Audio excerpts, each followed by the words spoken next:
कैसे हैं आप लोग। तो मैं हूँ वी आर लर्निंग और आप आए हैं इस चैनल पे। तो आज मैं आपको पढ़ाने जा रही हूँ संस्कृत क्लास 8 द्वितीय पाठ यानी दूसरा पाठ। तो इसके मैं आपको समरी बता दूँगी अच्छे से, तो आपको फिर पढ़ने की ज़रूरत नहीं पड़ेगी। तो देखिए, बिलस्य वाणी न कदापि मैं श्रुता। इसका मतलब होता है कि मैंने कभी भी बिल की आवाज़ नहीं सुनी। यानी कि जो बिल होता है, जैसे कुछ जानवर होते हैं बिल खोदते हैं, ये गुफा टाइप होती है, तो यही बोला गया है कि मैंने कभी भी बिल की आवाज़ नहीं सुनी।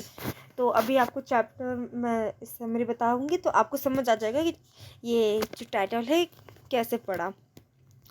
तो इस पाठ में बताया गया है कि जो ये सारी कहानी पंचतंत्र की जो भी कहानी होती है वो सिर्फ पशु और पक्षियों पर होती है, और उन पर हो के हमें वो मोरल यानी हमें वो कुछ सिखाती है।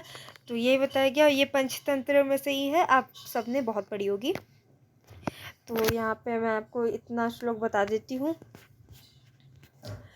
ओके, तो इसमें पहले पूरे श्लोक में ये बोला गया है कि एक शेर होता था जिसका नाम खनखर होता था। खनखर, ठीक है, खरनखर, सॉरी, खरनखर शेर होता था।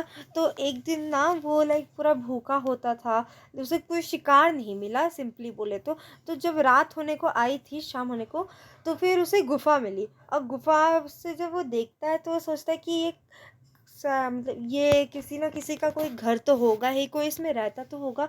तो मैं वेट करता हूँ, मैं इंतज़ार करता हूँ कि वो आदमी आ जाए तो मैं उसे फिर खा लूँगा। मैं गुफा के अंदर जाके शांति से बैठ जाता ताकि जब वो आएगा तो मैं उसे खा लूँगा, कोई भी जानवर आएगा तो खा लूँगा।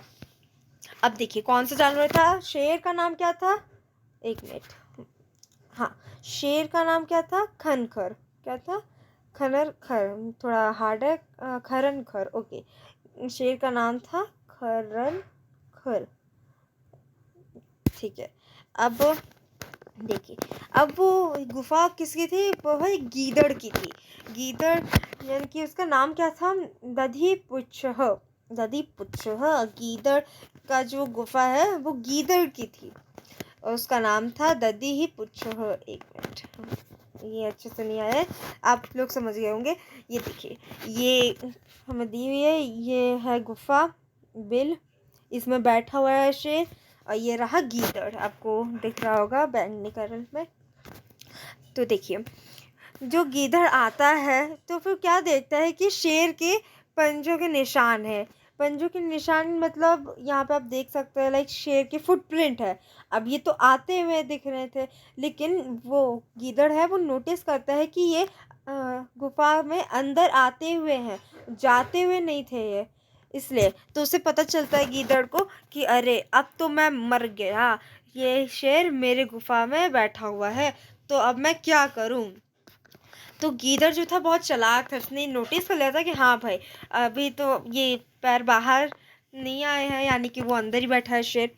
तो गीदड़ चालाकी से बोलता है कि हे बिल, हे बिल, यानी कि गीदड़ किसको बोल रहा है, ये बिल को बोल रहा है। गीदड़ बिल को बोल रहा है, ये शेर को नहीं बोल रहा, ये बिल को बोल रहा है। तो देखिए क्या बोल रहा है, हे बिल, हे बिल, याद है तुम्हें कि हमारे बीच एक समझौता हुआ था। अब देखिए समझौता क्या है, कि जब भी मैं आऊँगा तो तुम मेरे को अंदर पुकारोगे, क्या तुम वो भूल गए हो। अगर तुमने वो नहीं पुकारा तो मैं दूसरे द्वितीय यानी दूसरे बिल में चला जाऊँगा। तो फिर ये गीदड़ बहुत चालाक था, क्योंकि बिल कैसे बोल सकता है, तो वो देखना चाहता था कि सच्चे में शेर है कि नहीं, इसलिए चालाकी से बोलता है कि हे बिल, हे बिल, तुम भूल गए हमारा समझौता क्या था, कि जब भी मैं आऊँगा तो तुम्हें मुझे बुलाना पड़ेगा, अगर तुम नहीं बुलाते हो तो फिर मैं चला जाऊँगा, दूसरे बिल में चला जाऊँगा। अब जो शेर था अंदर बैठा हुआ, वो सोच रहा कि अरे क्या ऐसा होता है, हाँ ये हो सकता है कि ये सच बोल रहा हूँ, क्योंकि ये तो स्वामी है इस बिल का, और ये बिल बिल्कुल पुकारते होगी, लेकिन मेरी वजह से वह बिल डरी हुई है और उसे नहीं पुकार रही है, छोड़ो मैं ही उसे बुला देता हूँ। अब क्या होता है, जो शेर होता है वो बिल की जगह, शेर की आवाज़ भारी होती है तो बिल की जगह वो बोलता है कि आ जाओ आ जाओ, ऐसे करके बोलता है। तो इतने, जैसे आपको पता है कि गुफा है, आवाज़ है जो गूंजती रहती है, आपको पता होगा। तो इतनी कस के बोला शेर ने कि गीदड़ क्या, वो सारे जो जंगल थे, मतलब सारे जंगल की जो जानवर थे वो सारे ही भाग जाते हैं डर के मारे। और ये लास्ट में बस इतना ही था कि हाँ सारे भाग जाते हैं। और यहाँ पे आपको कुछ मोरल दिया हुआ है। इसमें क्या दिया हुआ है, यहाँ पे आपने देखा गीदड़ की जान बच गई, गीदड़ की जान बच गई। इससे तय है कि जो व्यक्ति समस्या आने पर शांति से काम लेता है और समस्या को सुलझाने के लिए कुछ कार्य करता है, वो व्यक्ति खुश रहता है। लेकिन जो व्यक्ति समस्या नहीं आई है लेकिन उस समस्या को सोच कर ही चिंतित रहता है, ना जाके मतलब ना मतलब बिना कुछ उसका सुलझाव देखने के बजाय बस उस समस्या को सोच सोच के चिंता करता है, वो उस व्यक्ति का जो बेड़ा है पार हो जाता है।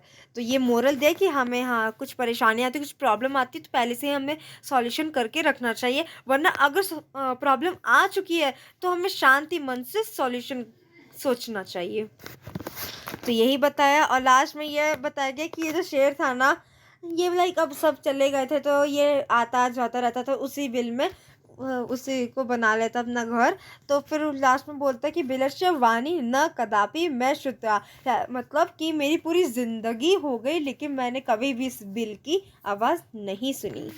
तो बस चैप्टर ख़त्म हो गया है। ये पूरी समरी मैंने आपको बता दी है। बहुत अच्छी कहानी है, आपको सीख देती है। तो ये सारे शब्दार्थ हैं और फिर तो क्वेश्चन आंसर है। हाँ, तो I hope you enjoy this video. अगर आपको कुछ भी डाउट है तो आप कमेंट सेक्शन में मुझे बता सकते हैं। Thank you and please don't forget to subscribe and like my channel.